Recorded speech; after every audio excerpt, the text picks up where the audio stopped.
So I was listening to the story of a gentleman the other day, and it was this beautiful and graceful story about his hot air balloon ride. Now, I don't know about you, I've never been on one. It's actually one of the items on my bucket list that I would love to be able to go up and just to enjoy everything. But it was interesting hearing this experience from this individual and how beautiful and graceful, and just how it just seems to float and just so effortlessly rise. And you can see and you get a view of everything, and it's just this gorgeous, breathtaking view. And it started to hit me in this analogy form of what does it look like in my life as I get higher and higher elevation to see a 360-degree angle and to actually build something that takes my breath away, that I can look at and admire. And the part that I missed before was the actual thing that makes this hot air balloon rise. And what that is fire. It is fueled, flamed fire. It is this. So what looks graceful on the outside, maybe to the person below, you pull a string and this violent fire just shoots up and puts all this heat in, and it has to burn and consume this pre-planned fuel, if you will. And that is what makes it rise. And the reason why that really caught my attention is just like, man, I remember my first Laker game my dad took me to back in, I think it was 86, 87. And seeing these guys so graceful, it was Magic Johnson, Byron Scott, Kareem Abdul-Jabbar, AC Green, I mean, the classic.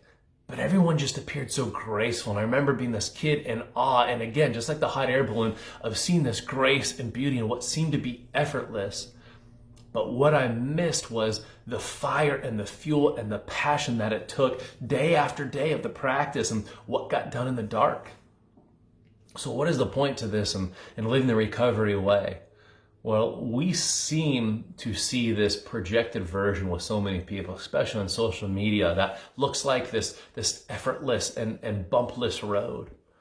But what we miss is the fuel and the fire that must burn and burn bright and violently, if you will, to where all the heat consumes to rise this several 100-pound, I mean, if not maybe 1,000 pounds, this huge thing all the way up, and to be safe and graceful. And so the question for today is, what is the fuel and the fire that you must pre-plan, consume, and do every single day so you can get that daily grace? How are you planning? What is the work that you are doing in the dark when no one else is watching? Because what we do in the dark when no one is watching will actually guide us to the results during the day. And that really is the litmus test, isn't it? When there's nobody around, who am I being? Am I being congruent and in alignment with the person who I want to become, where it doesn't matter, nobody else is calling me out because I'm calling myself out in the dark, working daily on what exactly that is. And then from there, once we actually do that daily work where we step into the fire each morning, we can then contain that energy, and that's what prolongs us throughout the day. So I'm curious, and if you're not, no guilt, no shame, we're not here to point your fingers, but we're here to ask challenging questions to help you change one day at a time. So I would challenge you, what is something you can do to get that fuel every single day?